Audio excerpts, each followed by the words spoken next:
This is Beach Talk Radio. Good morning, Mr. and Mrs. America, and all ships at sea. This is your captain speaking, Mean Gene. Mean Gene. The following will be a test of the ship's whistle, the sonar alarm, the cable alarm, and the atomic attack alarm. Hello, America, and welcome to the #1 radio station in all of Fort Myers Beach. Beach Talk Radio. Here are your hosts, Kim and Ed Ryan. Hey, good morning, everybody. Welcome to Wahoo Willie's. Little loud.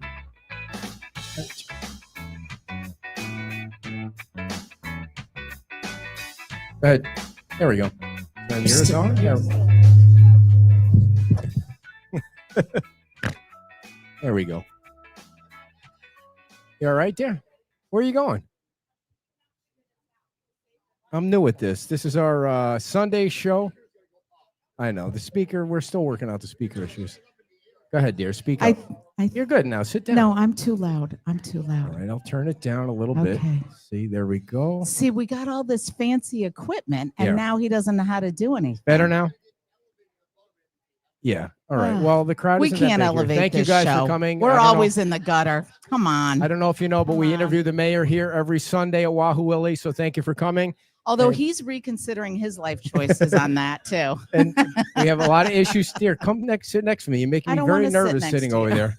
So before we get to our, we have a couple of things to talk about before we get to our interview with the mayor. And the first one is, if you guys that are watching can let us know if the sound and the video is okay, that'd be great. We always appreciate you guys chiming in on that. So this morning, I went to, I always go to the gym on Sunday to Crunch Fitness, which I have a membership to, because there's a Crunch by us and there's a Crunch by the gym, and it's on the way to the gym. And for the 5th time since I joined Crunch Fitness, the person that's responsible to open the gym on Sunday didn't show up. So this has happened like 5 times in the last 3 or 4 months where everybody is standing, like 7 o'clock is like so early in the morning for some people to get up. But this place it's like a national chain, and they can't find a person, like give one of us a key or something. So there's a Planet Fitness that's also close to the gym. So I go over the Planet Fitness. Now, the last time this happened, I went to Planet Fitness with our son-in-law, and I offered to, I'll pay for the day. I don't care. And so the guy let us in. He let us in to work out, and that was nice. So today I went back and I said, listen, I want to pay for the day. And she's like, no, you can work out for the day. So for the second time in a row, Planet Fitness, which was open, I want to say thank you. It was open. And they let you go. And they let me work out for free. And I want to say thank you. I told them I was going to do this when I left the gym, to Sophie and Ket. They were two very young ladies. Like, I'm talking young. And they were yawning, and you could tell they were tired. But you know what? They were there, and they opened the gym. And so thank you to them for, again, letting me work out for free, because our son-in-law didn't show up this morning. They had yard work to do. And why would they? Because our pregnant daughter's out in the yard doing yard work with 2 months to go. Why would they show up? The gym's never open. I think you need to cancel your membership at Crunch. I can't, because the one over by us is always open. Everybody who has a membership at that one should say something. So Planet Fitness, thank you very much for being open, and we appreciate that very much. I gave them a couple water bottles, some merchandise, and thanked them, and they were they're like, what the hell is this? I'm sure they were like, wow. No, they were very nice. They were very young, and they were there. You could tell they would rather be asleep, but they were there working. So thank you to the young ladies there. And we appreciate that. So, and the second thing I want to say now, this morning your energy is a little too hyper. Okay, because so far this morning, and yesterday I made it through the entire show without you, without having to go to the bathroom. Today, that's not a possibility, because I think what happens is when I go running on Saturday, I'm so dehydrated that I don't have to pee until 2:00 in the afternoon. Hey, there's people eating. Don't say the word, okay? I don't have to go to the Louvre until 2:00 in the afternoon. So today I had like 2 cups of coffee. I had a Monster and I had a C4. Oh, I got to tell you another story about the gym. And then it's not going to work today. Is there a defibrillator here in the building? Because I feel like we're going to need it at some point. So listen to this. So I go to Planet Fitness, and there's this older guy, basically my age. Oh, your speech. But he's working out like with like with little weights, like, you know, the weights at Planet Fitness only go up to 75 pounds. I'm not criticizing that. Well, then I'm out for sure. Because it's a family gym. They don't want lunkheads there or anything like that. So, but this guy, he's working out with little weights, and he's videotaping himself doing every single exercise. Now he's got a belly. He's a chunky guy, and he was lifting little weights, and he's videotaping himself doing all the exercises and talking to the video. See, that's the thing with Planet Fitness. They don't want you in there the because alarm should have gone off. people. The alarm should have gone off for that. Like so he puts his phone on the bench, and it's being held up by an energy drink on the bench. He puts the phone. Was he taking up another bench, or was he putting it on his own bench? Can I get to the moral of my story, please? I don't know. The rapid fire way you're speaking. If you want to videotape yourself while you're at the gym, more power to you. The kids in the gym do that. I got walk in the men's room at every gym. There's a kid in the mirror doing this and taking a picture in the mirror all the time. And so the guy puts his phone down on the bench, and his energy drink is sitting on the bench. He knocks the energy drink over. It spills all over the floor. He picks his phone up and he walks away. He doesn't clean it up. He just leaves it there, and then he goes to the next machine. Apparently, he thought his mother was right behind him. No kidding. I mean, that was the whole thing. It's like, you can't clean up your mess, for crying out loud. So, and by the way, I saw Nello there. For those of you that are familiar with Fort Myers Beach, Nello, he did the same thing at the gym as he did on the beach. He's walking around talking to everybody. I don't even think he was lifting any weights when he was there. He was just there he was like the PR guy for Planet Fitness, just like he was here in Times Square. So it was nice to see him. And so that's the gym story for today. And so what I was going to get at was I kind of tried to invite some people that are on our Cape Coral page, and we're not going to do a lot of crossover stuff. The beach is the beach, and the Cape Coral thing is the Cape Coral thing. But I wanted people to kind of get an idea what the show is like if they're in Cape Coral and they're wondering why we're going out there, why we're doing that. And this is kind of why we're doing that. We have the mayor on every Sunday here on the beach, and our first guest in Cape Coral is going to be the mayor. We have council members coming on. We have candidates coming on. And so I just would, if anyone, also going to have other things going on. Yeah. Like I was at the Museum of History yesterday in Cape Coral. They were very nice. It's a great museum over there. It's going to be, a mix. Going to be the different. Same mix. Yeah. So there's no ulterior motive to the show. There's nobody's pulling our strings. We're not, Terry Miller is not in charge of our show, or we're not pushing candidates from Terry Miller. You know who's in charge of this show and that show? That'd be me. Yeah. So, yeah. So just for, I don't know. Nobody in this county is telling me what to do with our show. Those of you that are already over there attacking us, and we haven't even started the show yet. Oh, you're getting so sensitive. Don't be sensitive. Well, yeah, I just want you to know it's a business. We're trying to operate a new business in Cape Coral. There's no doubt about it.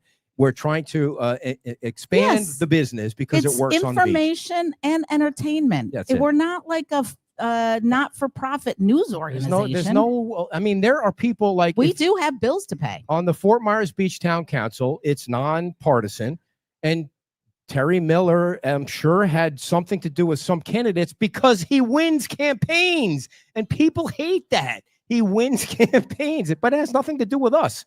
And no offense to him, but I wouldn't know him if I stepped over him. Well, he's been on the show, but I just don't know him. So, and again, I'm running the show. So if he was pulling at strings, I would know. Right.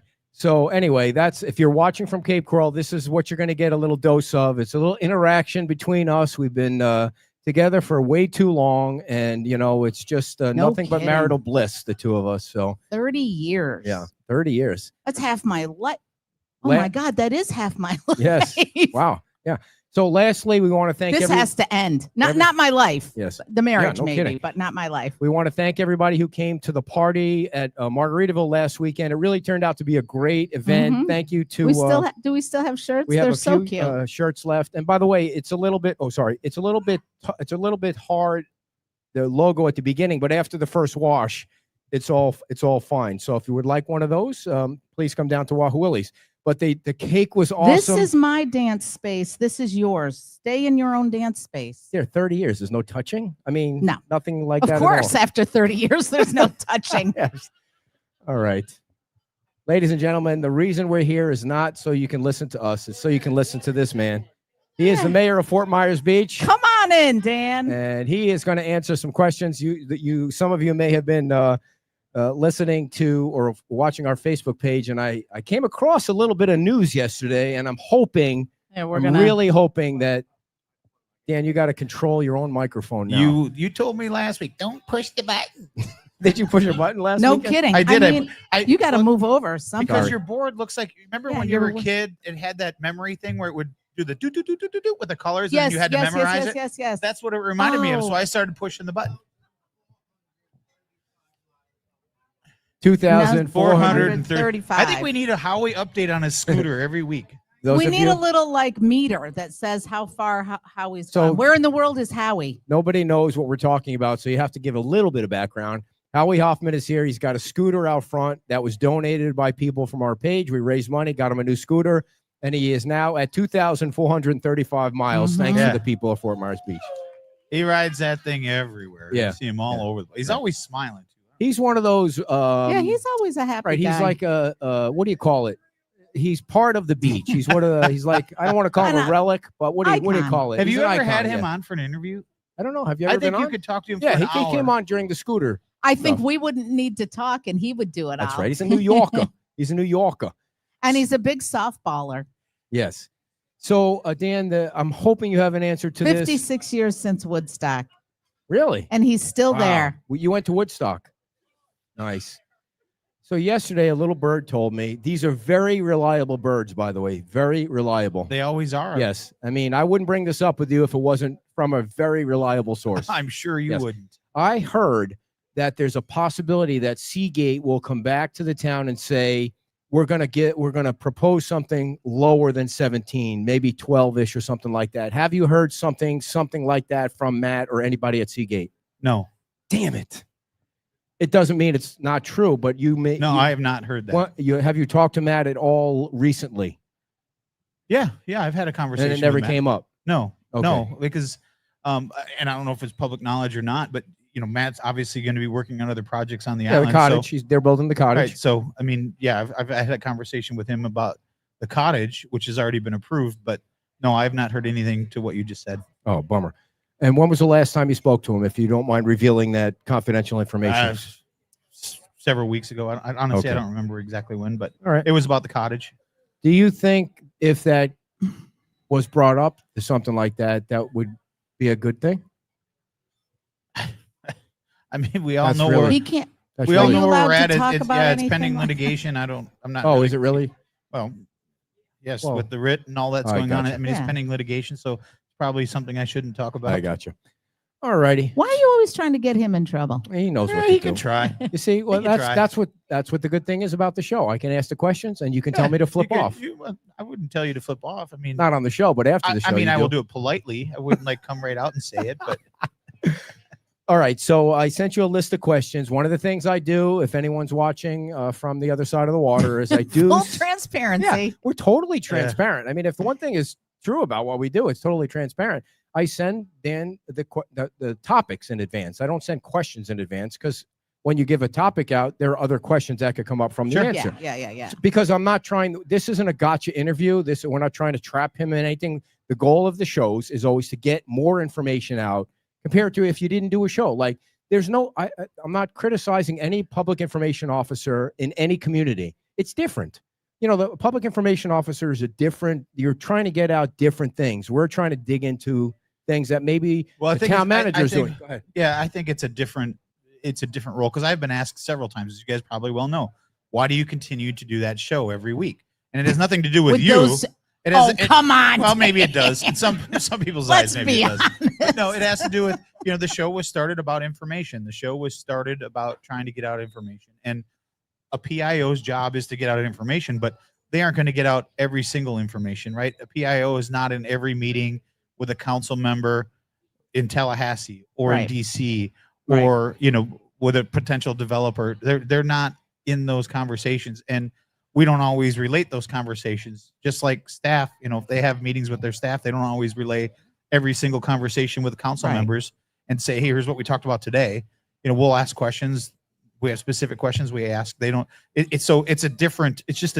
Yeah. And this is a back and forth thing. It's not like the PIO, they're just putting out the information. There's no and back and forth where you might get more information. And everybody wants different information. What this table wants for information this week might be different than that table, right? So a PIO, it's impossible for them to put out every single piece of information. So I think this show helps that. I think you doing the show in Cape Coral will help them. Not that I'm trying to plug your show up there, but I mean, there's going to be people, and if you haven't watched the shows, Ed and I have gone back and forth a lot of times. We've disagreed many times about how he chooses to word things. Well, that's fair. Totally fair. But you know, you guys are in the business of putting information out. As you said at the beginning of the show, your job is to put information out. It's entertainment, it's information, and how you choose to word it is how you choose to word it.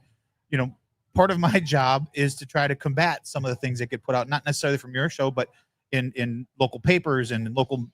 Not everything is recorded 100%. So I try to stay on top of it as best I can to get the best accurate information out as we can. Right. And a lot of things are nuanced. So you need a way to get it out and explain and how it we started further. the show. There's, you know, a birdie told me. I don't know who the birdie is. But I have not heard that. So for you to just put that out there, I appreciate that you asked about it. Yeah. But you could have just put that out there and said, here's what I heard. And then it would have created a whole thing, which probably would have benefited you. But you didn't do that. So, you know. And I think after the show, when I tell you who it was, you'll say, well, I'm No, surprised. you're not. You're keeping a lock on it. You'll say, I'm surprised I didn't hear that. But you don't hear everything either. I mean, it could have just been a passing conversation. No council member hears every single possible conversation that's had on the island. Some people want to talk to a specific council member. Some people want to talk to all the council members. So, you know, we don't all get to hear what every one of us get to hear. And some people may have a scoop on some things that others don't. And it's you know. I should have said this before the show, so I'm just going to take a minute to wish Debbie Lalo a happy birthday and Jean's daughter, old man Jean's daughter, Linda, a happy birthday. Sorry. I'm glad you said that because I wanted to. Oh, well, good. I'm glad you're glad. Well, I should have done it at the beginning, too. I wanted to take a second just to wish congratulations to Holly Smith, who is now the president of the Florida League of Cities for Florida, and as well as Councilman John King, who is now on the board of directors for the Florida League of Cities, as well as the vice president of the Southwest Florida League of Cities. So he's been doing a great job. We're the good news club. And he was up there representing the town of Fort Myers Beach this weekend. You're the bad for the Florida League of Cities. So thank you, John, for doing that. And he's putting in a lot of hard work. What we discovered this past weekend is that John King does own a suit, and he wore the suit for the first time. And you know, there's a funny story that I really want to tell, but I won't tell. Oh, you can't lay that out there now. That was wrong. I can't tell it. It's not my story to tell. All right. So is it about John King? Is it his story to tell? I'm not going to say what it's about or who it's about. I'm just going to say there's well, a you funny shouldn't have said story. anything then, Dan. What was that? Well, is the story just like about a suit? You mean it's kind of like I heard from a birdie? Know, right? Yeah. Well, at least I gave the information what the birdie said. So, by the way, speaking of Holly Smith, I sent her. So funny you brought that up. I sent her a text before the show because you're going on vacation to wherever you're going. I don't want to say it unless you want to say it, but we're going. So next weekend, Jonathan Martin's coming on to talk about the state legislature, what they did for the locals in the state legislature. And I asked Holly if she would come on because I saw that she got the promotion. It would be great for Holly Smith to come on and talk about not only the League of Cities, but how the recovery is going in Sanibel. Yeah, good. Mm-hmm. Is she going to come on? She hasn't responded yet. Apparently she sleeps late. She's extremely busy. She is probably one of the hardest working people I've ever met. I mean, and she is when she goes at something, and she's always passionate, and she's always passionate. She's always educated. She knows. I mean, there's a reason she got to be the president of the Florida League of Cities, right? Yeah. I mean, she's always out there. She's always working. She's got a lot of energy. Yeah. So before we get to the questions, did you want to bring up your visit to Boca Grande in any way? At least talk about the food, or before we can wait on the other stuff. No, I'll bring it up because I think it was interesting, and when I first saw it, it was upsetting to me. Tell people what it is. So I will, but now that I wanted to get more information before I created a big mess out of something. But so I found a piece of art. Obviously, we're trying to start our golf cart dealership, so trying to find things to put on the wall. And at 3:00 in the morning, I couldn't sleep. I found this piece of art that is the United States of America made out of license plates, and each state is its own license plate. Oh. And on the bottom, it says, land of the free, and it's all made out of license plates. It just caught my eye. It was cool. It was like $30. So I'm like, I'm going to, a $30 piece of art to go all the way out to north of Boca Grande is now going to be $500 by the time you have lunch, So, but anyway, so we went out there and we stopped at a place on Boca Grande because Megan had never been to Boca Grande. And the place was right I mean, when I say right on the beach or right on the water, it was like a business in Times Square close to the water. That's where it's at. And it was built at grade level. And right away, I'm thinking to myself, how did this get built back at grade level? But I don't know what the elevation is. I don't know all this kind of stuff. But at first, it was like, wait a minute, this is like Times Square. How is this built back? So I've been asking. So it's not like it survived the storm. No, it didn't. It actually burned down during the storm, and it's been built back. So it's a new business, because I'd been to that business before the storm, long before the storm. And it was an old cottage type place. It was, if you've never been to Boca Grande, there's a lot of history. It's beautiful buildings, old buildings, banyan trees. I mean, it's a beautiful island to go visit. And so we had lunch there, which was great. They had the best, probably, we shared a grilled cheese sandwich. It had burnt brisket on it. It was fantastic. It was really good. But anyway, it got me thinking, how did they build back this close to the beach? But I could tell, from the parking lot, that it was much higher. I mean, you could tell it was quite so I don't know what the elevation was. So before I really go crazy figuring out how did they build back it, I wanted to know what the elevation is. And Albert, I reached out to Albert, who's very good at finding that stuff out, and he's helping me figure it out. And he mentioned a Loma, which I'm like, I didn't know exactly what Loma stood for. Now I remember what it stands for. But it's essentially kind of like we had discussed about doing that coastal construction wall. Mm-hmm. You can request an amendment to a flood map, and maybe that's what happened there based on their new elevation, and that's how they built back where they're at. So it was, but at first I'm thinking, how the heck did they build back on the sand, and been open for a year and we couldn't? So I don't have all the details, but at first I was talking to Ed before the show about it, and I'm thinking to myself, how the heck did they do this? But as you gain more information, you find out maybe that there was something that, because if you look at the maps, like a variance, this area is outside the VE zone according to the new flood map. So something changed. They were able to build it, but I'm always looking at ways of how can we potentially do things on the island to be able to allow people to build back at grade level. All that to say, you wanted. Yeah, well, it's just how did that happen? How do we get there? So it was an informative thing. I'm showing the picture for those of you that are watching on Facebook. I'm showing and YouTube. I'm showing the picture of this restaurant that was destroyed in Hurricane Ian. That courtesy of Wink that Megan downloaded. You see, when I take something from another source, I give them full credit for it. So this is courtesy of Wink. That is the restaurant that actually it burned down. You're saying it burned down after Ian? After the storm, or during Ian, or right after Ian. Okay, so now here's a picture of the restaurant today. Like, so after Ian, you can see clearly it's actually on the beach, built it is, on but the beach. I see what you're saying. It does look like it's up a little bit. I actually took a picture. So that's standing at the water, kind of looking towards it. Yeah.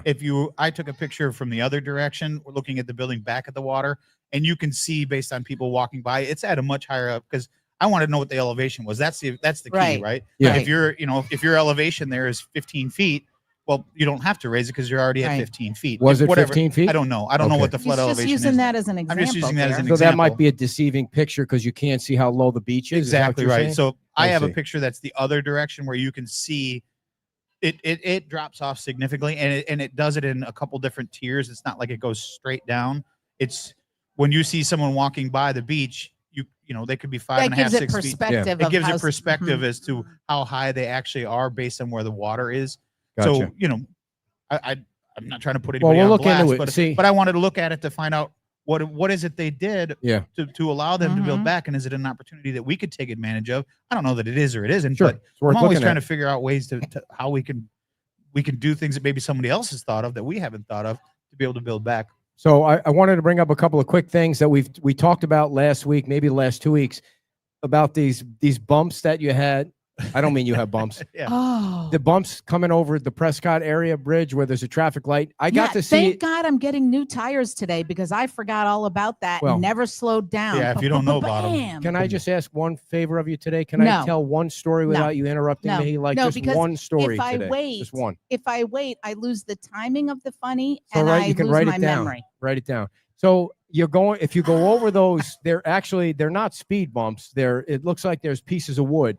The way it looks to me is they're putting strips on the ground so that the traffic light reads how backed up the traffic is, to help the traffic lights read when it should change. That's what it looks like to me, because you can see on one side they picked it up, and then you can see those black metal strips. So I wonder if that's what it is. I'm going to ask our contact. You're starting to see the metal strips disappear, and it's just the wood ones now. So I agree with you, and I think that to me that's what it looks like. Is it some sort of reading system that's going to be in the concrete, kind of like when you go to a gate and you drive over it and it lifts the gate up. You don't see it, but it's underneath. It's probably something about that. I think it has to. I agree with Ed. I'm no expert at DOT stuff, but it looks like it's some sort of reading system to be able to trigger lights and that kind of thing. And doing it in the asphalt and then putting the asphalt over is where you can do it. Yeah. So those rumble strips are not going to be there forever. It doesn't look like that would be horrible. That'd be speed bumps right there. And if you're sitting there, you can see the blue lines are painted all the way across the entire bridge. So they're doing it on both sides. And when I come over that bridge, the only thing that I'm puzzled about is having a traffic light coming over the bridge at the bottom. Just doesn't seem to make any sense. Like I understand maybe having a traffic light at the other end, but when you have a traffic light, like people are coming over the bridge and then you're stopping traffic at the bottom of the bridge here. Hey, listen, the diverging diamond at Colonial works like a charm, man. Exactly. I've learned to, you look at things. I remember when they first started doing, and this is even when I lived back in Minnesota, when they were redoing the intersection on 65. Now I just forgot the name of it, where we lived up just where someone watching will probably say, we're just where Blaine meets Ham Lake. It's 65, and I can't remember the crossroad now off the top of my head. But anyway, it's really disturbing you. Well, but when they started doing you have to go in the left lane to go right, or you got to go in the right lane to go left. You exit to the right to go left, and it was kind of backwards, kind of like the diverging diamond thing. Yep. It's at first you're like, this doesn't make any sense, and then all of a sudden it does make sense. It does make a lot of sense. And I'm hoping this is the same way. I'm hoping I could sit here one day and say, wow, those guys there's a reason that they're engineers and I'm not. And we have two rounds. And I think they're going to keep the light at the bottom on green unless there's something going on. Our understanding is that the lights are all going to, because if you think about it, you're going to have 1, 2, 3, 4, 5 lights all within half a mile of each other, from that side of the bridge to this side of the bridge. Quarter of a mile, they're going to have to be in timing. They've got to be in sync to be able to allow traffic to flow. You got to give them a chance to make it right. We got to make it, if it works, we'll all sit here and say, great, it works. It works great. Yeah. And you have to give the state credit because they're doing that work with the speed bumps, even though there's no signs that say there are bumps up there. They're doing it when there's really not a lot of traffic. I mean, these are 2 slow months. Yeah, they're hustling. You see all this, all the lights are up now. I saw the FPL. Are they on? No, they're not on yet, but I saw the FPL trucks were out making connections the other day. So we're getting close. I think by the end of the month, you might start to see some testing on the lights, but I don't know. We'll see what the state comes up with.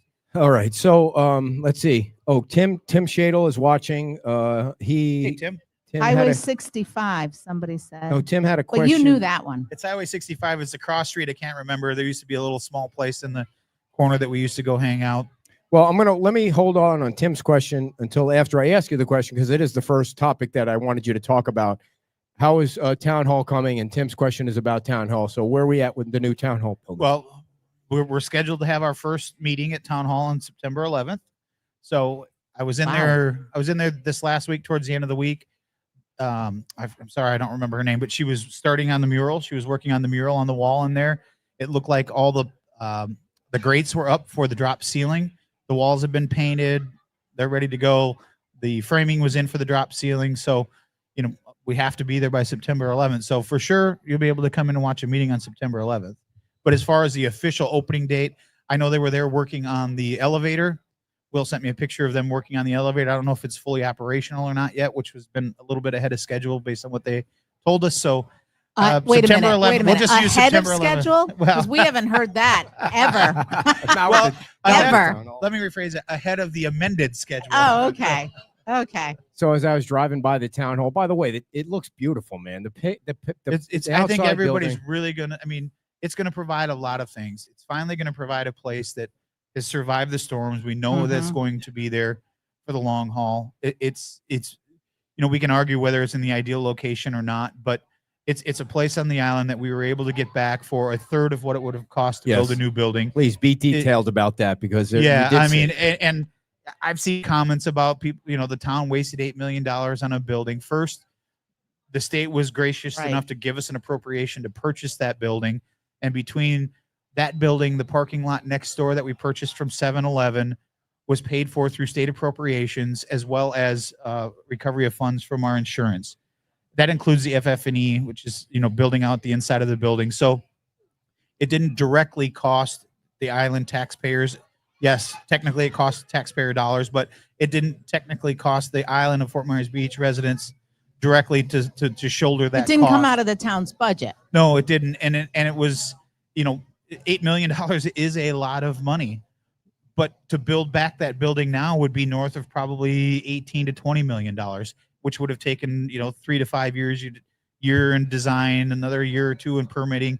I mean, so we wouldn't have been able to get back in. And I think for me, what's so exciting about that building is the fact that we've got staff that have been working out of trailers. They haven't had a permanent home since Hurricane Ian, yet have been able to keep the island moving forward, get permits processed. You can argue if they were fast enough or not. Make sure your utility bills get out, all those kind of, but these people have been literally working out of, I think, I don't want to speak for Amy, our town clerk, but I think this is her final move, which is like the 10th move. She was working out of trailers. If you would have saw what these people were working in for the first year after the storm, I think you would really shoulder some of your comments that you would type out if you were able to see how these people who were rebuilding their lives at home, and I'm talking about our staff, rebuilding their lives at home from their homes that were destroyed or severely damaged from the storm, but coming to work every single day in subpar conditions with no air conditioning, with no nothing, and putting their lives on hold while they're trying to help this island rebuild. For me, the biggest part of this is them getting a place where they can hang a picture on the wall and say, here's my new grandbaby. Right. Here's my, they're able to have a place now where it's they motivating. Can say, it helps. It's very uplifting. It's emotional for me because, we get to go home at night. Right. Yeah. They get to go home at night now, but they have to go to work every single day. And if you don't, anyone that ever has owned a business knows that if your employees aren't comfortable, they're not going to give you the best that they can. Right. So, well, they're there quite a few hours a day. Oh, they were working major overtime after the storm. So it's nice to be able to see them have a place to go. And when you get a chance to go in the building and go to the second level and walk around and know that you've got a place that you can meet with people now that's comfortable and you feel secure. And right now you can look out the windows and see a beautiful view of the Gulf of America or Mexico, whatever you want to call it. And the Gulf, whatever. And it's nice to have a place for them to go home. Yeah. And so I did a walk around on the south end yesterday. And I have to tell you, I said it on the walk around. If you don't, for those of you that are tuning in for the first time, every Saturday morning at 8, we pick a spot to walk around just to show how the rebuild is going. And the south end, I'm not saying anything negative about the north end. The south end with the green grass and the landscaping and the bridge about to be finished, and Urive put so much money into Santini Plaza. It looks amazing. Yeah, they did a great job. And Badass Coffee was open. They had an open house, a corporate open house yesterday, and they're having another open house for the local folks in, I think, 2 weeks. It just, when you go down there, it looks like almost normal. Now, we need people back in the condos for sure. Yeah, there's more people. Somebody said there are more people on the south end than the north end, and I thought that might be the right way. They might be right. Well, I think this coming season you're probably going to see that.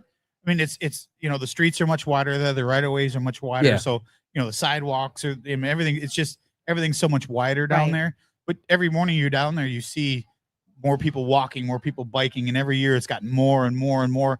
And I think as you see restaurants and stuff opening up down there, you're going to see a lot of people, which will help alleviate the traffic and all the things that we're talking about. You're going to see people biking from the north end.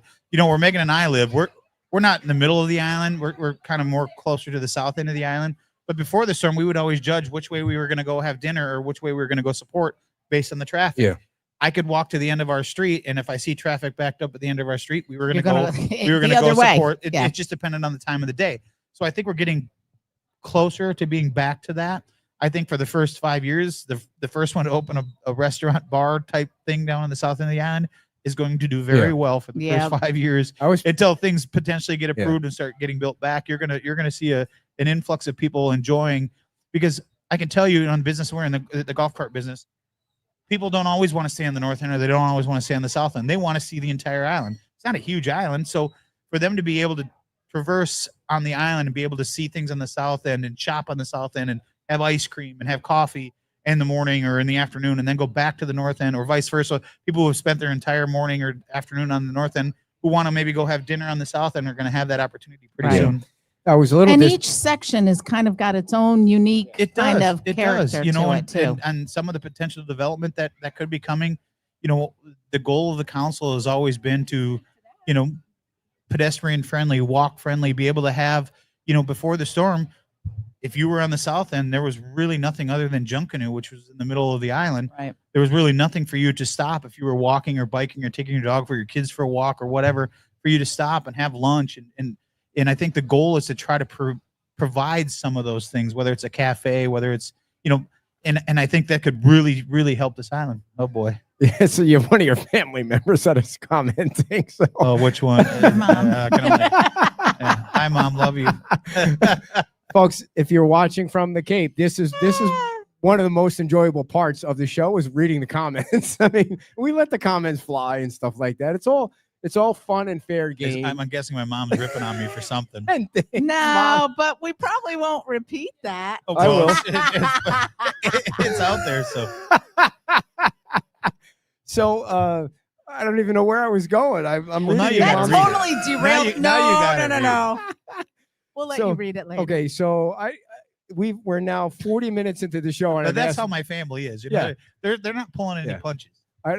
His family's the same way. We've asked one question 40 minutes into the show, so well, I have to get tires, so don't drag it out. Please relax, will you? With you see, my check engine light has been on for like 2 months. That's and you. So You don't take care of yourself. Are we getting to the questions? Yeah, let's get to the question. Nobody gives a crap about my baby truck.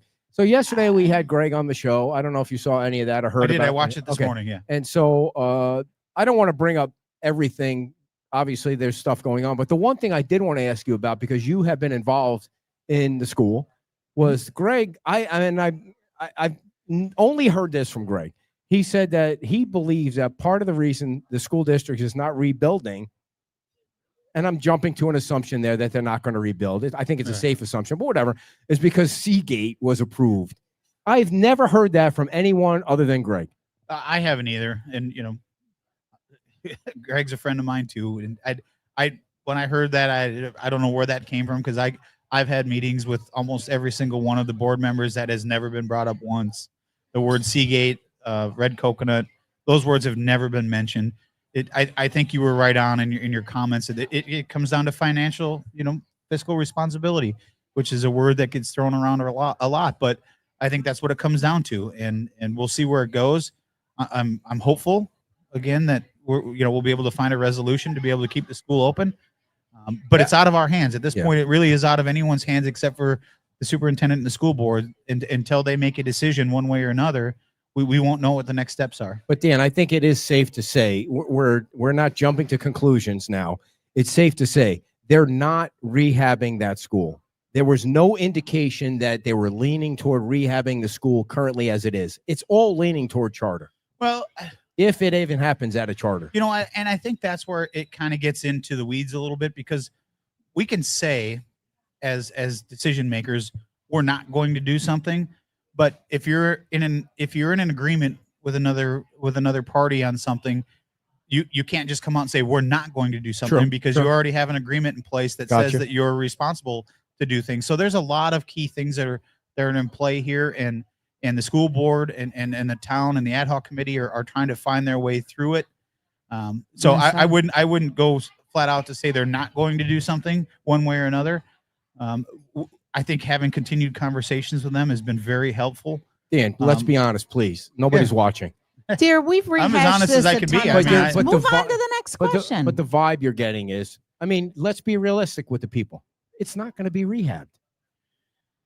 I wouldn't say that, Ed. I wouldn't say that. What did you expect him to say? I think I don't know why he won't say that, but I think there's a path to be able to rehab it. Whether or not we can get there, or whether or not, again, the town of Fort Myers Beach does not have the decision-making ability to determine what happens with let me ask it a different way. You're meeting with the school board members. Yes. Are you getting the vibe from them, perhaps, that they will rehab it as a regular school within the school district? What I'm getting is they want to see a school on this island. Mm-hmm. Everyone I've talked to believes that there should be a school on this island at some point. They haven't come flat out and said, yes, there should be a school, but I have not got one of them to say, we're going to shut that school down and it's just going to go away. No one has said that, and no one has said we're going to rebuild it. What I will say is that they were very appreciative that the ad hoc committee that our town staff, that council members are reaching out and showing support.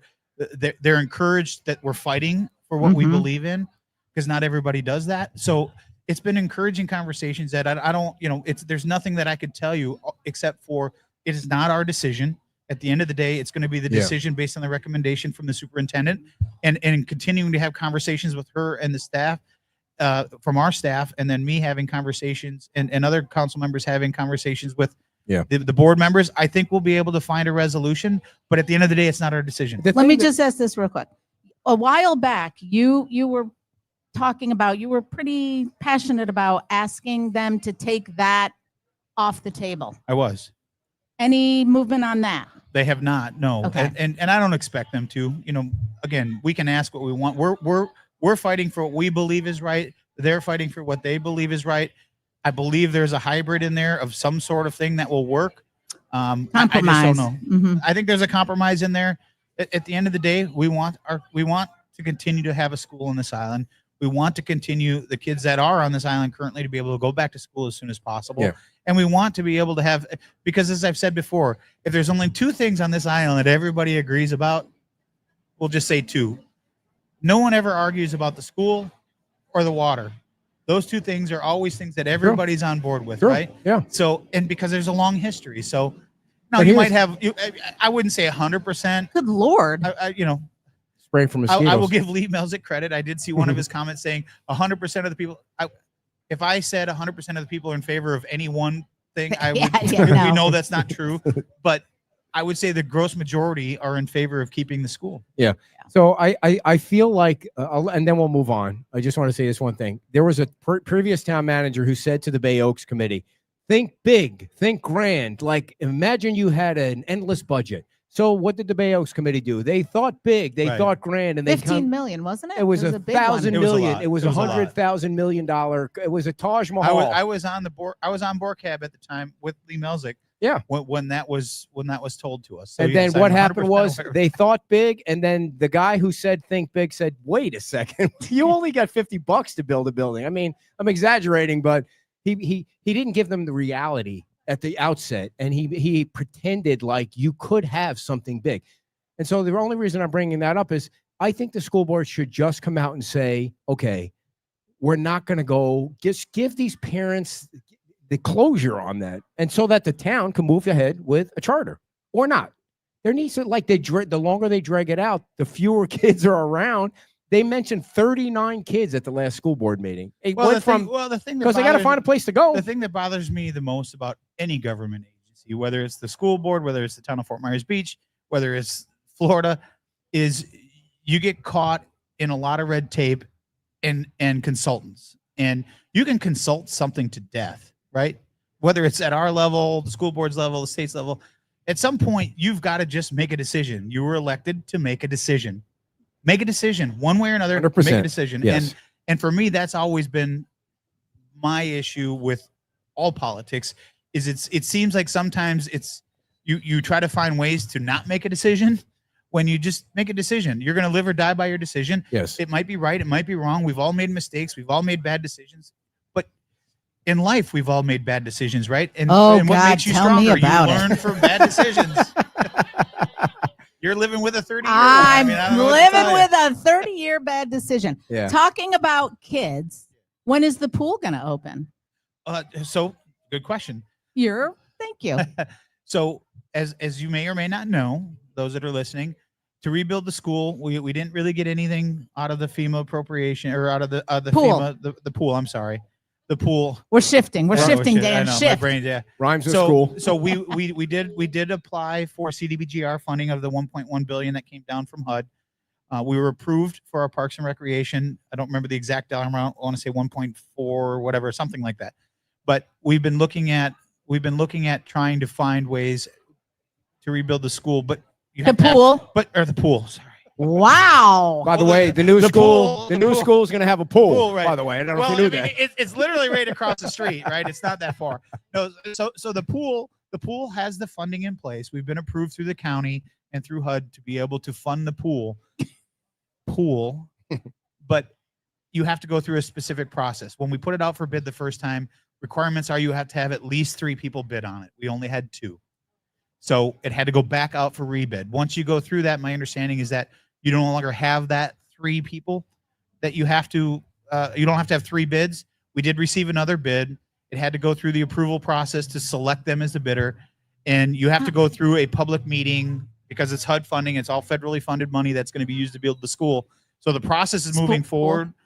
Yeah, the process is moving forward. We need to move on to the next question because you keep calling it the school. When is it going to open?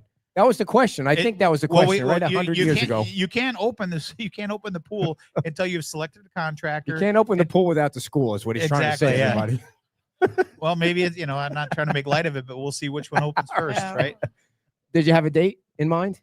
No, I couldn't give you a date. At the same time, town hall will open.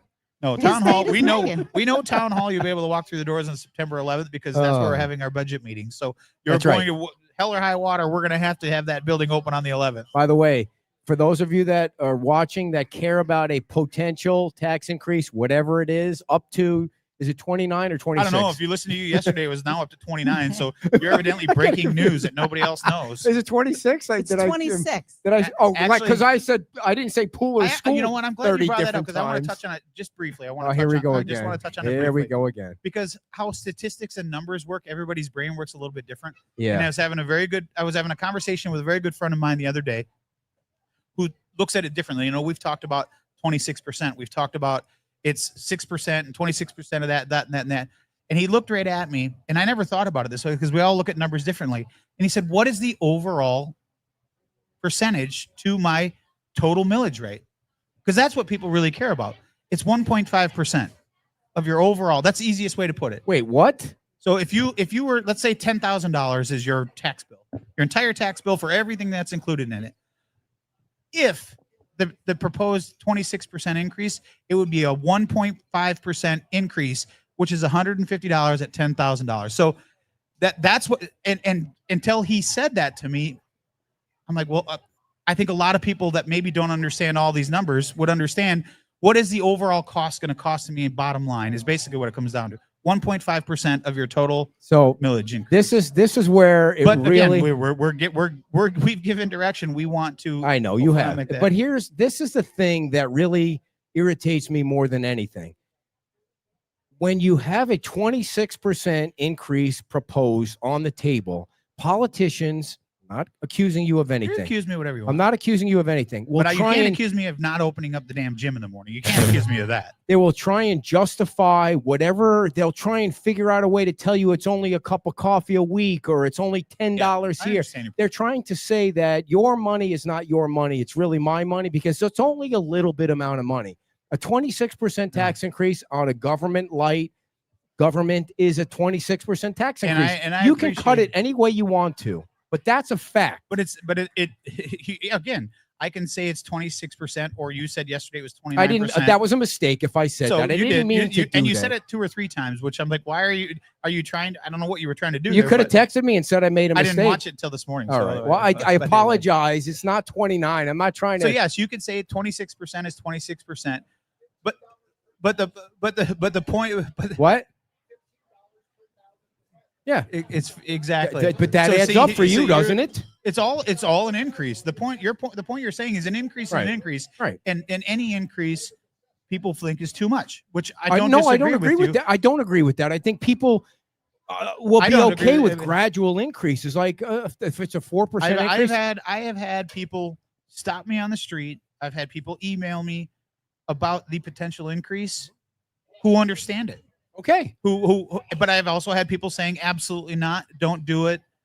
Fair enough. You've had both, but I think people understand. And by me saying what I just said, Ed, was not to diminish what potentially could happen. That is absolutely not the case. But it's trying to provide information as to how your brain works. Like you just said, it's $15 per thousand of assessed value, right?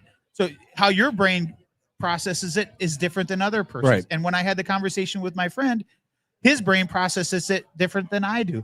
My brain, I look at, it's all numbers, right? By the way, if we're talking about brain processes and numbers, he's at a disadvantage. But people will focus on a singular number, whether it's 1.5% overall, whether it's 26%. But the fact of the matter is, you can't argue it's 26, not 29. You can't argue that. But I can't argue a 26 number. Right. No.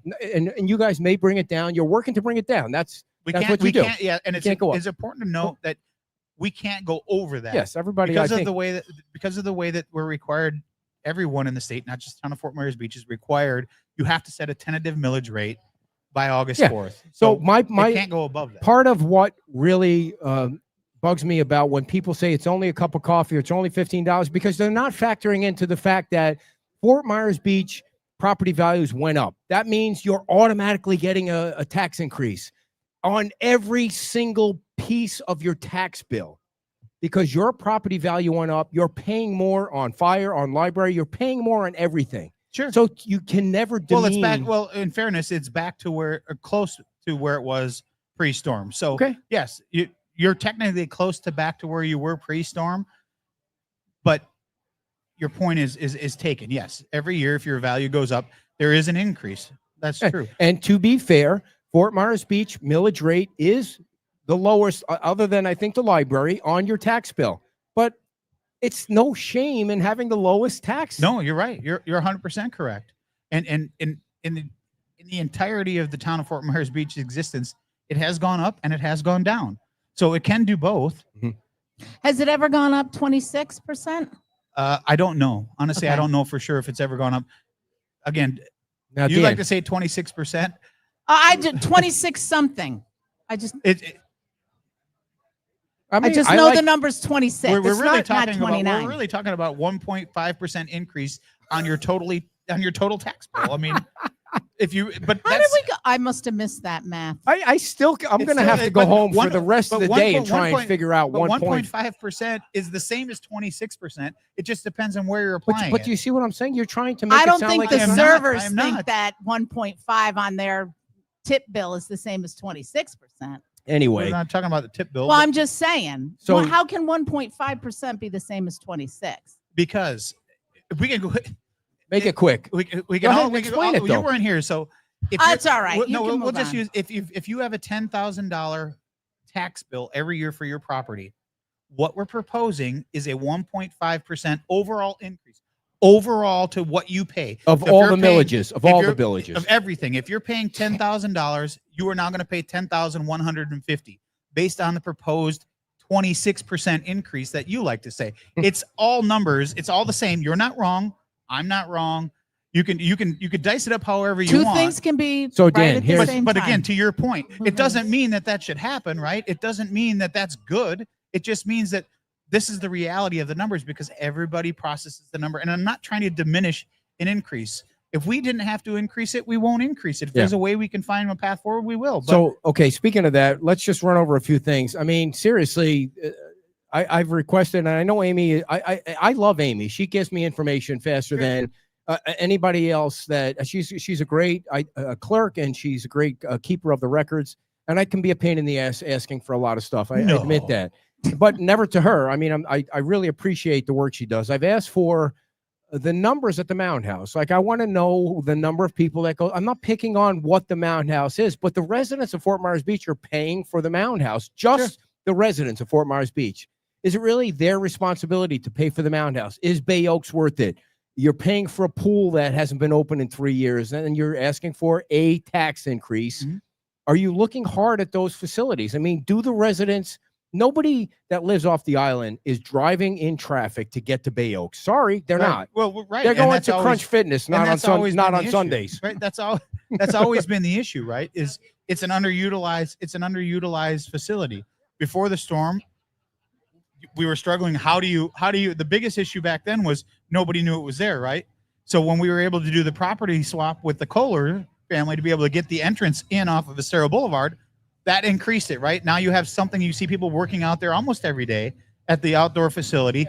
So you try to find ways to increase people to come and spend money there.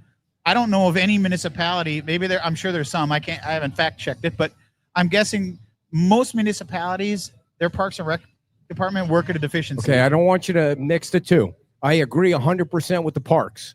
Those are not parks. Those are. I don't think that Bay Oaks is a park. I don't think the Mountain House is a park. I agree with the other parks that you have. Well, you only have one park, right? Oh, we got Newton Park. We got Bayside Park. Bayside Park. Yeah, well used. We got Newton. Totally, it's not ours, but we got Newton Park. We got Bowditch. We got. But I'm saying separate the two. Like, I mean, especially being that Fort Myers Beach is different, I think, than Estero. Like, people go to Estero. I'm not saying but they don't come to Fort Myers Beach to go to Bay Oaks. That's that. No, I agree. Into that part. No, I agree. I mean, it was never a place where you were going to have big softball tournaments, or you were never going to have. We had baseball tournaments and stuff there, but the pool generated a lot of revenue. When I say revenue, offsetting revenue, I don't mean it made Bay Oaks campus flush by any means, but it helped offset the deficit of that park. Who was using the pool? Well, in the summer we had a lot of when Lee and I were back on, and Lee, if he's listening, I'm sure will help me alliterate some of this. When we were back on Borcab, a lot of the revenue that came in was from the pool for the 3 months in the summer when out of school kids would come down. You would be able to have camps come down. They would use the pool. Oh, okay. So the pool was the highest revenue generating asset of the Bay Oaks campus. It wasn't a break even, but it wasn't money. A break even, but it helped offset. Right now, it's at we'll just do 1.1 million deficit because the pool's not open. And I believe the last year I was on Borcab, it was around $600,000 that year that came in as far as revenue from the pool, which offset that. So now that's you're talking a lot. It's a huge amount of it's a huge number, right?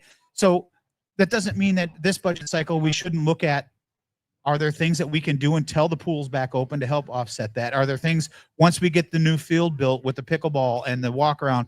Can we have concerts? Can we do other things there that help bring revenue in to offset that? But in the meantime, until that's open, are there ways that this year or maybe next year, until we get back to where we think we're going to be, are there ways to cut costs? I mean, I don't know that we ever need to shut Bay Oaks down. I don't know that we need to ever shut the pool down because everybody asks about it.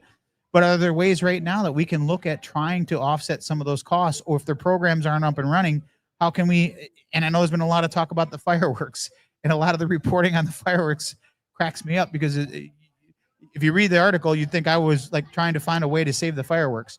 What article are you talking about? Something I wrote? No, it wasn't something you wrote, but it was reported on a couple different places. It's not that I'm trying to find ways to tax tourists to save the fireworks. What I'm saying is, if you're going to try to save something that everybody enjoys, everybody should pay for it. Well, listen, if you said that, I think there needs to be a way. I don't know. I'm sure Will's working on this. Here we go again. If there's a way to tax people, and that's a bad word, to feed people or to get people that are not on the island to pay more for what's going on the island, then we need to figure that out. And I'll go back to the last time the millage rate was increased. Both Jim and I were on council.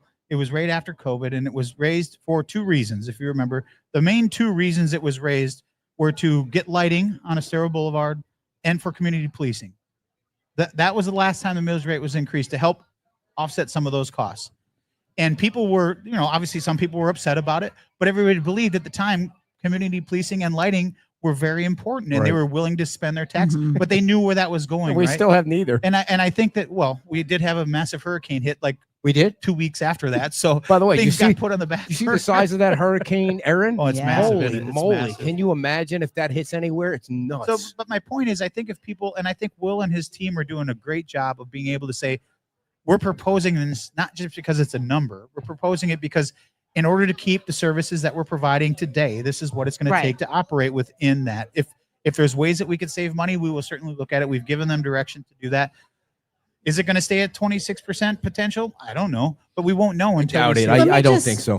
Because I've forgotten now. Do you get TDC funds for the fireworks? We do not. We did ask for it. Both Sanibel and Fort Myers Beach asked for it at the last TDC budget, and it didn't go through. I think the lawyer said pound sand is what he said. It wasn't covered under the state regulations to be able to. Is there any way to get TDC money for the Mound House? Actually, the Mound House does get TDC funds. If you actually go back and look, on average, the town is between 12 and 13% roughly every year that we pay in to the TDC funding, which is that 5% tax that goes in every time you check into a hotel, every time you check into an Airbnb. The bed tax is 5% that goes back to the TDC. That TDC gets used throughout the entire county, whether it's a sports stadium, whether it's a beach, whether it's whatever. It's used to draw tourism here. So what we discussed in the meeting was, is there a way to potentially do that model for the town of Fort Myers Beach, like other municipalities do. They can. They do. Well, and that's what I think that's what the staff is looking at. How would you incorporate a tourist tax? I mean, how would that be administered? If you were able to, let's say you were able to do it, how would it be administered? Honestly, I don't know. I'm just. That's the point there. is right now, I think the staff has been given direction that everything is on the table.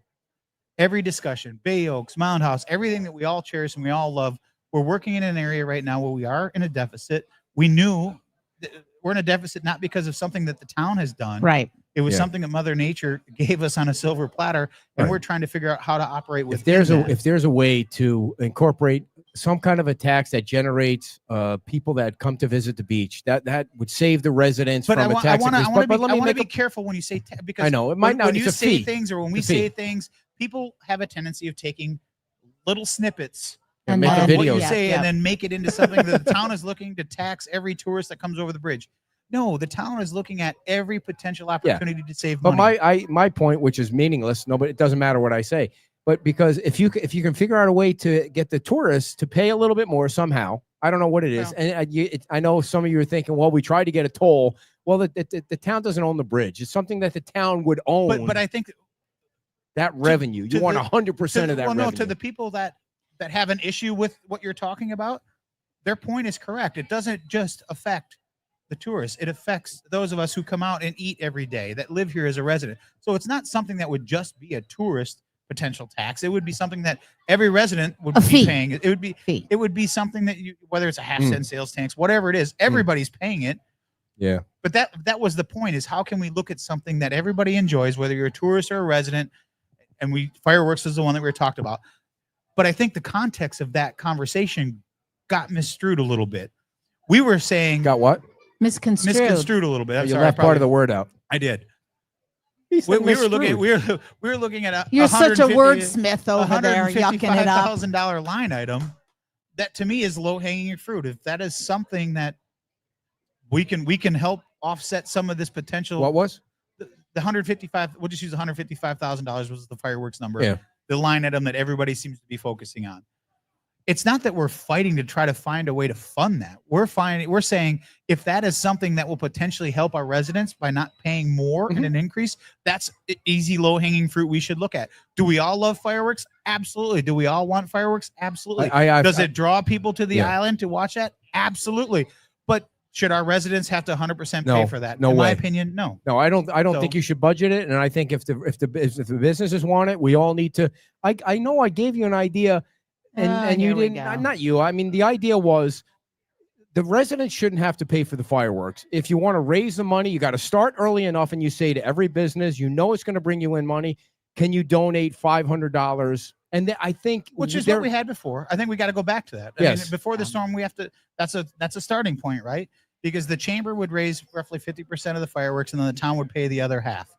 That's a balance, right? Everybody that's benefiting is what I'm saying, or what I'm proposing, is how do you take that even further, that model even further? Those that are coming over to enjoy it, how do we all enjoy it? So how do we all pay for it? I don't think people have a problem with paying something for what they enjoy. Yes. As long as it's balanced. As long as it's balanced. And I know there's some people out there, they're going to say, just keep trying to tax us and less people are going to come to the beach. And I'm going to tell you, if there are 5 less cars from the Walmart to get over that bridge, that's okay with everybody waiting in that line, because they are always going to wait in that line. No matter what has happened over the years, that line during the busy times is always out there, because people love when they get to the top of that bridge and they see that water and their life changes for some reason. Like they know all the crap in their life is left on the other side of the bridge until their vacation is over. Anybody that sits, I'm not one that likes to just sit on the beach all day. I'm antsy. I can't just do it. But in the rare instances that we do it and we sit on the beach, my brain literally shuts off and I just stare at the water and listen to the waves. And a lot of eye rolling over there. Megan could be taught. Well, I don't know that I don't think we did take the dogs to the beach for the they were on a leash, right? They were, of course. So can I tell you a quick dog? Yesterday or the other day was the first day I've been on the actual beach outside of any, like, where just Megan and I have been able to walk the dogs. In your thong bikini? No, I left that at home. I mean, it's it's more for fireworks. It's more about fireworks. I see. It's a red, white, and blue. No. So yesterday was was it yesterday? Day before? Yeah, it was yesterday. we were able to take the dogs, and the dogs were splashing and having a good time. And it wasn't a long walk, but it was the first time I've been able to do it in a long time. By the way, let him finish. I thought he was finished. No. So for me to be able to I was just trying to make your point, Ed, that when people come down and they set up and they sit on the beach, it was something that was very important to me right after the storm. Yes, I remember. I think I told you one of the first questions the USAR team said to me was, I'll never forget it. The Jacksonville guy came in and said, "What is it?" I wish I could remember his name. "What is it you want us to focus on?" And at the time, we didn't really have a town manager. I mean, Jim Steele, thank God, was there, who had stepped in, but it was literally the first day. So Jim Steele and I were sitting there, and I looked to Jim and I said, "Jim, you're the manager. You want to answer that question?" He says, "No, go ahead." And I said, "The beach. Yeah. Clean the beach." Because at the end of the day, people, when they go out and they watch that sunset, they take pictures, they remember why they're here. And to your point, I think people will come for that as long as we protect it. Now, speaking it was like that after during COVID. COVID too. was the same way. People would love to get out there and walk around. Well, there was only a small smidgen of the beach open, but that's a different story. so the speaking of the beach, you have the widest, longest, nicest beach that I've ever seen since I've been down there. We've only been coming down here for, 10 years now, but now the beach the pipes are going away, and Chad needs a raise, and it looks so awesome. As of yesterday, 1,100 feet remained. That's it, of the pipe. Feet. And by the way, the pipe starts here and went all the way down to the other end of the island. They're still on track to get all that stuff gone by the end of the month. What they do is a magnificent piece of engineering work, whatever they do, however they do it. I don't know. Whoever came up with the idea of being able to figure out how to dredge, I mean, it's been unfortunate. Everybody's frustrated. I shouldn't say everyone, but people are frustrated that, it's taken too long. And, but we've had several storms, and I'm not trying to make excuses. Failures happen. Whether it was this company or another company, mechanical failures happen. Yeah, I none of that bothered me at all, because when you get thank out, God it didn't bother you. I mean, and everything bothers me. It evidently provided jumps for some four-wheelers. No kidding. But when you get out there and you look at that beach now, especially when you go out now when there's not a lot of people out there and you're the only one out there, and you can see how wide it is. It's just magnificent. And for those of you that complain about the shells, please get a life. I mean, come on. It's the nicest beach that you're going to see. Yeah, you're not going to. I mean, it's going to change over time. And this is the first time since I've lived here that you are able to go from the far north end to the far south end without having to go in the water to do it. Since I've lived here. Yep. All right, so let's hit some other things. The trailers. What's going on with the trailers and FEMA? So staff. This is the 1 minute round. So you got 1 minute. So staff met the August 8th deadline to get all the documentation in. They've been having 2 meetings a day with FEMA back and forth. Monday, they told us the 18th we should get our decision.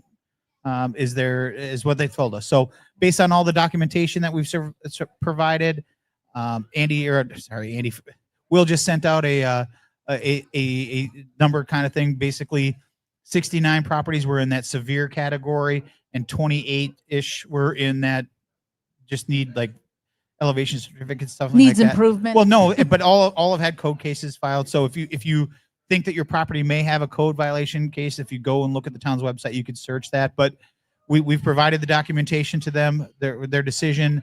Again, this decision is not about the NFIP. That's already been decided. We will be off of probation come November. This is about entrance back into the CRS to be able to get the discount. So we'll receive that letter hopefully on the 18th is what we've been told. If not, probably shortly thereafter. And that will tell us if we're allowed to go to the next step to be able to see what we qualify for as far as a discount. Perfect. All right. So, by the way, real quick, the September 11th. I wish the budget hearing wasn't on September 11th, but so yeah, don't we all? Yeah. So, September 11th. If you have a concern about whether or not there's going to be a tax increase, sure, you should go to the September 11th public hearing, because the second hearing is really just approval of the budget. And I will say both what you've posted and what other websites and other places have posted, we've received a lot of information, both. Not from the other people. It's mostly from us. But it's a lot of it's been positive. Some's been, there's been negative, positive. There's been people who are offering suggestions. Cool. Because again, if you've got a suggestion, offer it, right? I mean, we certainly, our last resort is want to have to. If you need to go. No. The thing is, you have to pick me up, so you have to go. Okay, well, too. you can go shopping because it takes you hours to shop. I'm not going to go. You just shopping. took away a lightning round question by that conversation. She's got to get her tires done, and she's looking at me like, and we're really getting into the meat right now. But there's plenty of places for you to shop. Because you messed all this up. Because there's plenty of places for you to shop over there. You can No, go to I'm BJ's. not. It takes You gotta All right, come next get question. me. it takes her Let's bring it on. 30 Let's minutes bring to it on. shop Come on. at What's the next BJ's. question? You got What is the town considering revenue-wise that could generate? No, we already went all over all that. No, right. dear, do you need to go? Because No. you're really No, starting he's to push wanting me. to go too. Yeah. no, Are I'm you? not. No, He's I'm got not. nowhere to go. He's gonna go put his thong on and go back out on the beach today with the dogs. Okay. That's surefire way to So clear the beach. okay. I got a question from the audience. Oh, good. Go ahead. Come over here so there's no feedback. Thank you. Finally, number 4. I heard a rumor that A little bird. from a little bird that Name Little the Bird. town was considering eliminating dry flood proofing in a coastal A zone, which means none of these businesses can build anything on the ground floor. Do you know if they're serious about that, or do you know anything about it? No, no. That's the first I've heard of it. So you're saying Wahoo Willie's couldn't build back what they've got right here? Is that what you're? That's what I'm saying. I have not heard that. No. My understanding is FEMA asked that in their questions, would that town be willing to do that? In the questions you Oh, submitted that's to true. them. That is true. And That that was was a one of the recommendation. questions. It was a recommendation, and Albert said, "Don't go with that recommendation." I remember seeing that on our page. Do you remember that? Yeah, but I don't It think never it was, went anywhere. I don't think it was. Of course, they're going to ask for it, but I don't think it's to the extent that Albert, I'm sure, will pitch in, because what I think you're saying is different than what Albert was saying. What you're Okay. saying is close it down across the board, but I don't think that's what Albert was getting at. Albert had very good points about if you do this, there could be potential consequences. But my understanding, and again, I don't know for sure because I had not heard that. No, we're not going to allow dry flood proofing anywhere on the island. That's the first I've ever heard of that. No one's ever said that to me. So This is breaking news, by the way. Albert has just been nominated to be the head of FEMA. Did you know that was going to be? no, I you think know, that would be great. The great thing about Albert is level-headed. He understands it's his job. He gets it. He's a matter expert. Yes. I'm not a matter expert, but we like the fact that people who are matter experts interject their opinions on something that could, every decision has a consequence. So knowing what those consequences are as best you can before you make it. But I have never heard anything. You're the first person that has said to me that they want to eliminate any dry flood proofing on the island. Well, as I can said, understand why rumor. people. I can understand why people would say. I could understand why FEMA would want to say that. Yeah. But legally, can they? I don't know. Well, All right. the town would have to approve it through their ordinance. We would have So to change it's got it. to go right. through a process. Right. And I think To that's your where we're knowledge, getting into. nope, there's no process in But progress. here's where I think you're getting into what Ed was saying, is what Albert was saying. The town shouldn't do this, or needs to really look at this, because if you do that, now you're talking about potentially places. We'll just use Wahoo Willie's because we're here, which we know is dry flood proof. Would eliminate their ability to have any kind of operations on the first floor like they have now, because right now they're allowed to build back in the zone that they're in with dry flood proofing. I would be very, very hesitant For sure. to support something like Albert. that. No, Thank he's you. not watching. All right. Thank you, Jamie Hotka. I appreciate you always asking questions. And any updates that we missed before we let you go? Yeah, there was one, and I knew I wanted. Oh, come on, man. Don't let it hanging out there. Well, I'm just trying to drag it out.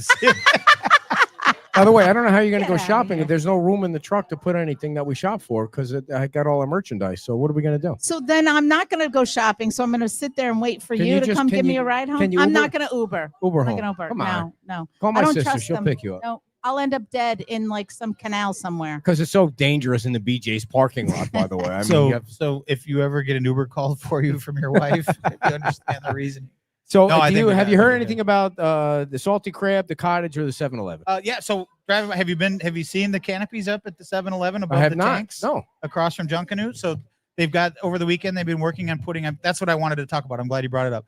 You notice they're doing work across from the Junkanoo, or not Junkanoo, I'm sorry, but across from the Whale, Yes. that they're moving forward with Yeah. that. But over the weekend, they have erected the canopy that goes over the top of the tanks that at the 7-Eleven Junkanoo. So they're moving forward. I think I told you before when I talked to Mark that 7-Eleven. once they get started, it takes about 6 months to complete it, because Yeah. they're very efficient. Yeah. So, I mean, just to see that go up in a day and a half was pretty impressive. So a little birdie told me earlier. Same this- birdie or There's a different lot birdie? of birds. different birdie told me. Now this is factual, that the Whale is getting ready to open. Like, it's going to be open for season, whatever, around season time.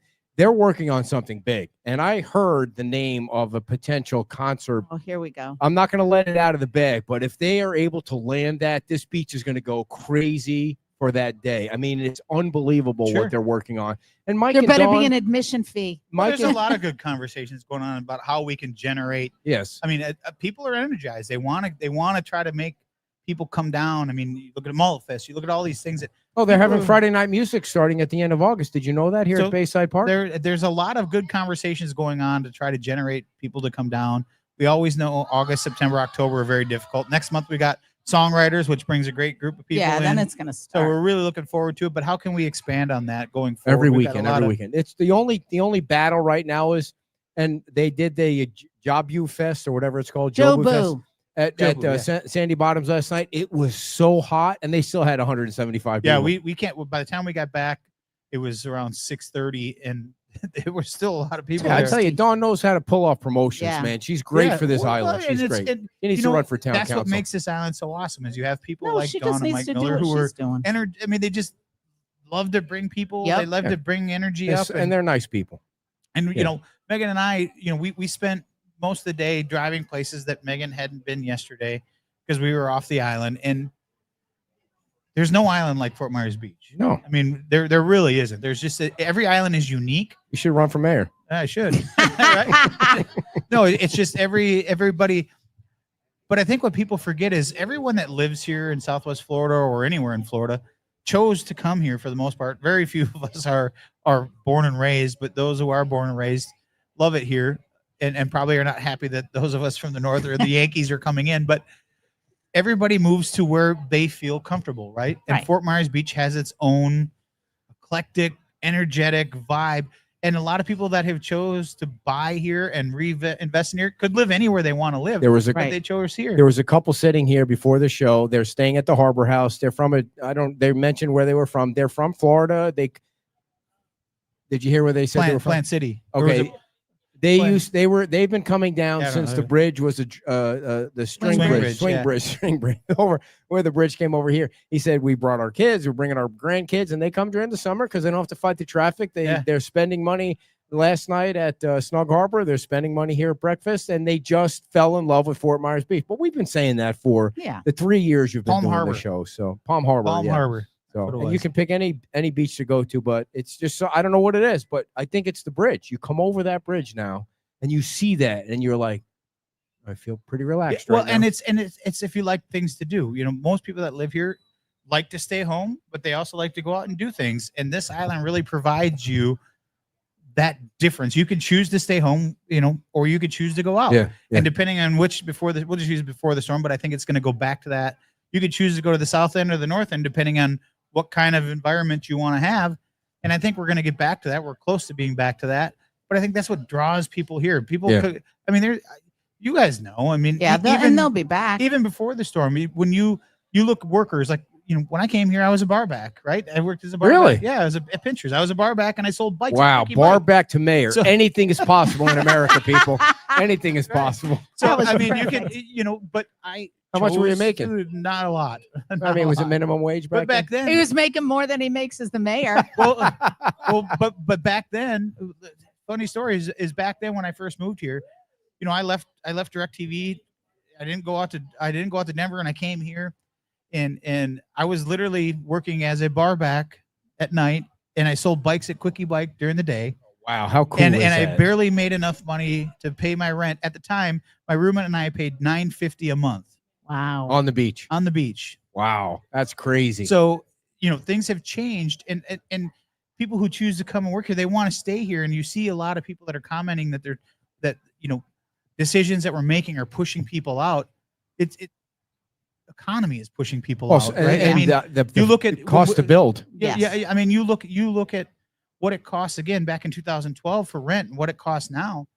It's not just the beach. It's not just the beach. It's everywhere in Florida. It's all of Southwest. It's groceries. It's everywhere in Florida. It's everything. Everything. Everything has gone up, but what hasn't, and this is the issue I think that we're having as a country, is things aren't keeping up, right? It costs more, but you're not making more, and you can't charge more. So everybody wants more for less, but at some point there's a breaking point. Everybody And we're should kinda have to right be a bar back in their life just to get a taste of It's one of the working hardest hard. jobs. Yeah, It's one of the for hardest sure. jobs. I mean, if you really want to hustle and you really want to do it right, I mean, you basically are working for tips. That's all you're really working for. And never try and open a gym at 7:00 in the morning because that's a really hard job. You never want Why to don't you try just and do. tell them you'll manage it? I mean, He There's said 10 of just us. give The us a same key. 10 people show up to the gym. You think one of them would be trustworthy enough to have a key in their back pocket? But no.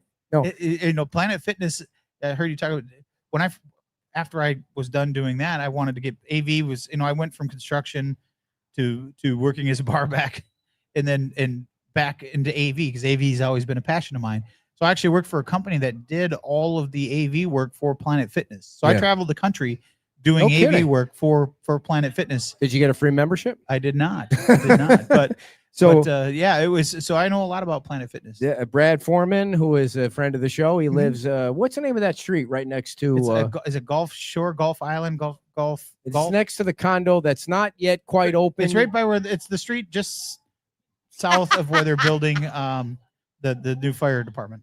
Right, it's across the street from Golf. there. I can't remember if it's Gulf Island. Golf. He's watching from Panama. Is he? Yeah. Is he fishing in the canal? Or? I'm wondering. Brad's an adventurous. How many Yes. times have he climbed Mount Everest in his life? I think he's gone a couple times. Has he made it to the More than top? me. I don't know if he's made it to the top of that one, but I believe he's conquered all the other ones. What do you think about the four of us going on a vacation to climb Mount Everest? You think you can make that? Sure, I'll hold the ropes. I mean, everybody needs a Sherpa, right? You're not even making that plane flight. The problem you don't know, maybe you don't know this about me. Is I don't know a lot. That's for sure. My brain thinks I can do things that my body says you can't, right? And try being 60. Yeah. So, we all have that. We all have that Toby Keith moment where I'm as good as I once was, as I ever was. And then halfway through it, you're like, but I'm not giving up. And so I would probably do it once. I would never make it back down the island. You guys would have to put me in my Speedo and it's slide not an me island. down the It's a damn mountain. snow. Not you can't get island. No, out of to your back head. down to the island. To the island. Yeah, you're gonna have to figure out a way to get me back. So you guys lastly, and then we'll let you go. You have a meeting tomorrow. Where are you meeting? At Diamond Head tomorrow? Diamond Head, yeah. God, the acoustics there are horrible. It's hard. I know, but it's almost no blame done, on dear. no blame on Diamond. No, Head. it's not Diamond. I mean, we're thankful that Diamond Head allowed us a place to they're operate. awesome. Negative. No, I don't mean it. We love Diamond Head. They were there. No, they've always, but everybody on this island, every resort, Margaritaville, yes, Pink Shell, Diamond Head, they've all been gracious about if the town needs something, they're willing to help us out. Yeah. And that's the community that we talk about, right? Whether we all suffered, but we all have to come back and I mean, even if Gordon that owns, remember our first meetings were up at the old where the tiki is. Yeah. So I mean, it was crazy. Those technically first few you aren't months. allowed to have meetings outside of your jurisdiction, but Got to get state because approval, of the situation, that's the only place we could do it. So our first meetings were held there. So everybody's kind of stepped up and helped in the community, and that have been displaced. And I saw Jacinta and I saw those guys yesterday. And, it's great to see them. Yeah. So it's nice to hear that everybody's kind of getting back. And those guys will wind up on the beach somewhere when the timing is right. When the prices aren't crazy. They will. And they suffered like everyone else. And I was involved in one of their U-Haul hauls up to the up to the Panhandle area. No, I didn't go to the North Carolina one, but we went up to the Big Bend, and that was an interesting trip. Next time I was hoping you brought it up. I tried to. They had a flat tire, and it was a hot mess. I heard, but you make memories that way. You remember where you come from. Yeah, Jason's a badass, and I've seen him cry once, and that was when he saw what happened to Margaritas, because that was their life in Times Square. So no, he's a tough dude. Yeah. Anyway, tomorrow's meeting is at 9:00. The big story tomorrow will be Fishtail Marina's final approval, and they'll get rolling on pinchers and everything. They've got nice plans for everything going on back behind Santini Plaza, so that'll be nice. And I know you can't talk about it because you got to vote on it, but that is on the agenda tomorrow. So a big hand for those of you that stuck it out for an hour and a half today. Holy Another smokes. long meeting, right? Thank you very much to the mayor of Fort Myers Beach. And if you were watching from Cape Coral, that's a little bit of a taste. We had a massive online audience today watching the show. So thank you all for watching. And, we're just trying to put information out there and have a good time with the mayor. And actually, I do have a meeting with the mayor of Cape Coral on Tuesday just to kind of get to know each other and to, they don't have any clue what's coming up. And hopefully he's watched a few of the shows with Dan, and he can see that things are going to be fun. Thank you for coming. So go ahead. Do you have a clue what's coming up? You mean in Cape Coral? Anytime, ever. Yeah. Well, no, I mean, you try and thank you all for coming. We just try and put information out there as much as possible and let the chips fall where they may. I love coming down to Fort Myers Beach. I love being part of your show. I am looking forward to your Cape Coral show. I'm going to be doing some advertising with you out there as well. Sweet. This is Tom Coleman from Eagle Eye Aluminum, a sponsor of the show. And usually I would just read an ad, but if Tom is here, I let him read his own ad. Well, I just kind of make it up as I go. And you wing it up. Go ahead. I have one more day of work, and then Tuesday I fly out. I'm taking a vacation. But while I'm gone, my son will be manning the phone. So I'm throwing this out there. 239-340-1639. 15% off. The month of August is my birthday month, but I give a gift to everybody else. Tell them what they're getting a gift of, so they know. Eagle Eye Aluminum, seamless gutter, soffit, fascia. So we specialize in all that. I have connections to structural aluminum work as well. So if you need any of the above, 6-inch soffit, 6-inch seamless gutters, soffit and fascia, we'd love to help you out.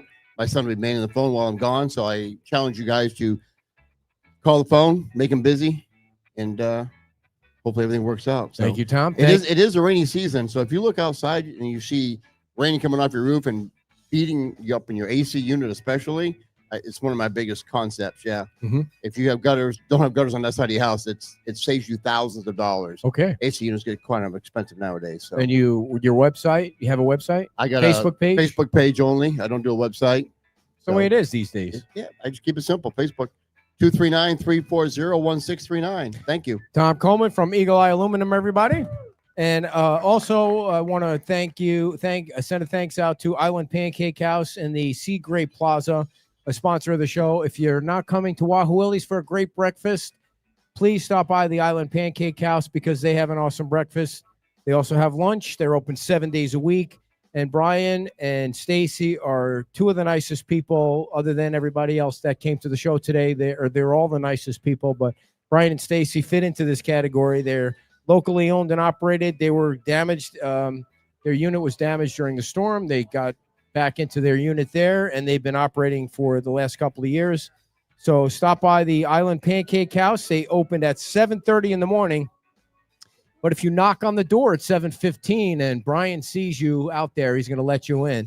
And they have a full bar, which means whiskey and pancakes, baby. There's nothing better than whiskey and pancakes.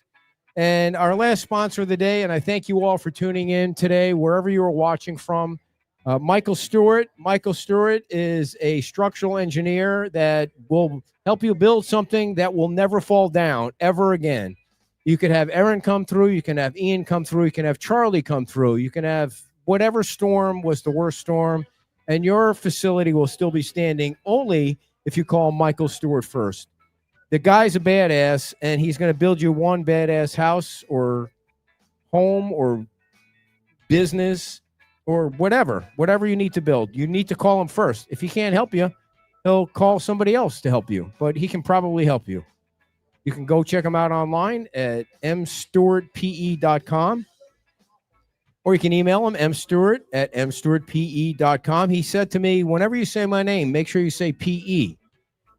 Michael Stewart PE has a phone number. It's 239-292-7670. 239-292-7670. Thank you all for coming today. Thank you all for tuning in, and we will see you next week here on Sunday for Jonathan Martin and hopefully Holly Smith from Sanibel. Thank you. Bye-bye.